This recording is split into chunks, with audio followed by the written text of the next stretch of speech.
We've got to take a look at this video. This video is extraordinary. It's just in. Look at this precious child, Kaylee, who now sadly is deceased, playing with her mom. Her mom looks incredibly affectionate there, hugging and kissing and playing.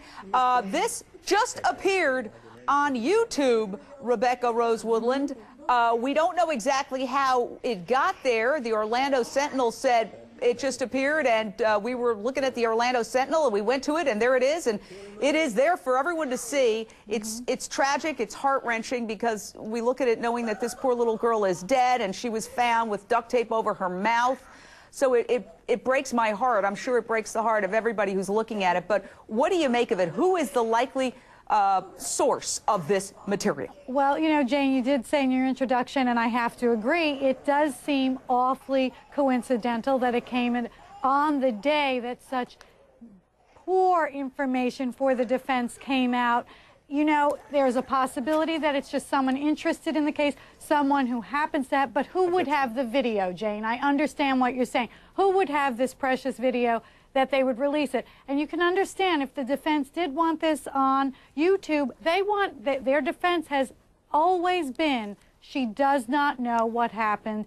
She left the child with someone, and then the child disappeared. Now, we know now that that story seems very inconceivable, but in this country, innocent until proven guilty, and the defense, of course, wants to paint her as a loving mother, a caring mother, because what loving, caring mother there you would never think would then do what the prosecution is alleging that she has done. All right, Dr. Gaby Cora, you're a psychiatrist. As you see this video of this happy, happy child and this joyous mother playing together, I mean, this is idyllic video. How can you reconcile that with what the prosecution alleges this mother did to her child? Remember, they're alleging that she murdered this child. There's no way that we can align, you know, the ideal of having a loving mom playing with her little one and compare that to what the prosecution is saying that she did. There's no way of putting those together.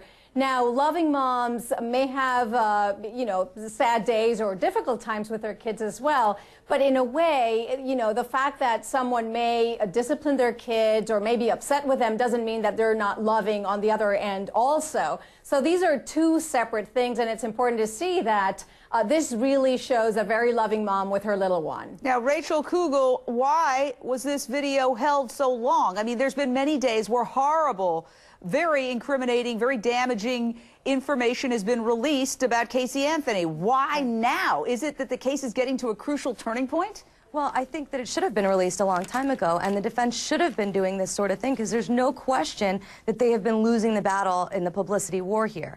And that is ultimately what this case turns on at this point. And frankly, what's going to lose the case for the defense is all this public perception, because as long as the jury pool is tainted with people that believe that she isn't a loving mom or isn't capable of that, then their defense options are limited, and they're in real trouble. Yeah, this is an all-out war, I think.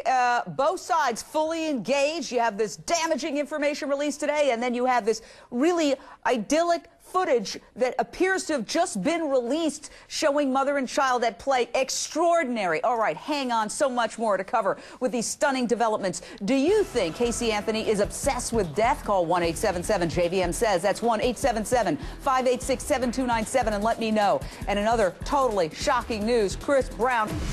I'm recording. I'm recording. Oh, that's cool. I didn't know you could do that with that. I'm recording. We had our first look at this video just moments before going to air. We're basically both seeing it at the same time. A seemingly caring Casey Anthony plays with her beautiful daughter, Kaylee. This is a new video just posted apparently on YouTube. Our question is the defense fighting back after the state today releases thousands of pages of evidence against the mother charged with her daughter's death. We are back discussing this and all the shocking developments in this case with our fantastic panel. We have the phones lighting up. But first, Bob Keeley, I understand you have information on this video.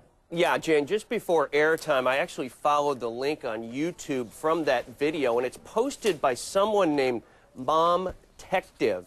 And in looking at that site, it looks to be or that video channel on YouTube. It appears to be some sort of memorial site to Kaylee that also includes video I've never seen of Kaylee with her grandfather George, Kaylee on her first birthday. There were 3 or 4 pages of comments about these videos, but it really is unusual that right at this time when all of these documents are coming out, the video is also surfacing for the first time. But again, it's supposedly by someone named Mom Tective on her own video channel there on YouTube. Where she got the videos from, I have no idea. Well, it's pretty obvious, but Mom and Tective is Mom Detective, it sounds like, right? Mom Tective. So you have to wonder, and we certainly should put a call in to see if that Mom Tective is Casey Anthony. Maybe it is Cindy Anthony, Casey's mother. Maybe it is, maybe it isn't.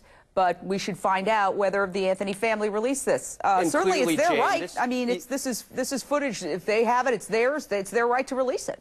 And yeah, it has to be obviously someone very close to the family who has these videos that, you know, during the course of covering this story, it's apparent that videos like this can be very valuable to certain outlets who want this access to this type of video. Yeah, absolutely. I mean, it sheds a new light, you might say, on the case. Tony, Ohio, your question or thought? Hi, Jane. I love your show. Watch it every night. Thank you. Yesterday, I seen George Anthony's attorney, and they were talking about George, and he said George is great, you know. So I was wondering, does that now mean that he is able to take his deposition? And one more really quick thing. When Lee had his deposition, he said that Casey told him Zanny took Kaylee because she was punishing her.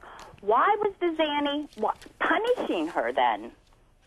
Okay. Well, Stacy, why don't you take the first one, certainly. Well, we know that the last time they went into court, the judge was giving them a stay basically from taking the deposition because his feeling was the fragile state that George was in would not allow him to completely answer the questions to the best of his recollection or his knowledge. And now they're going to go back into court, and certainly the caller is right. They're going to go back into court. They're going to hear all these things. They're going to ask what the update is on George, what his mental condition is, and if the judge finds that based on either counseling or whatever he's done in these last couple of weeks to get himself back into that state where he could sit through a deposition, then the judge will order that they go ahead. Now, earlier this week, Jose Baez fought tooth and nail to try and stop those photo bucket images from going public. Now we may know why he was fighting so hard. Among the photo bucket images released today, as we said, numerous skulls. But take a look. The symbols of death did not stop here. In addition to these skulls, a couple of pictures of skeletons kissing, you can see it right there, were also posted. Now, it's possible that these eerie photos were actually posted just a few days after Kaylee went missing, because the date listed is June 26th. Of course, this is all speculation in the sense that we don't know for sure. This is obviously discovery being released. It has to go through the trial process if it can even get admitted. Dr. Cora, as a psychiatrist, what do these images tell you if, in fact, they were posted by Casey after her daughter went missing? Well, many people are fascinated with death and skulls, so the fact that they are fascinated with that and that it's become very fashionable needs to be taken into consideration and not out of context. But on the other end, if she knew that her child was not alive and she did not know about her whereabouts, then it could really mean that she was thinking about death-related issues. So that could be a coincidence, so to speak. How does Rachel Kugel, the prosecution, introduce this in a way that makes sense? Because I've covered trials where there's evidence that could be potentially incriminating, but it's just sort of put out there and the jurors have to connect the dots. Right. I mean, I think there's two ways.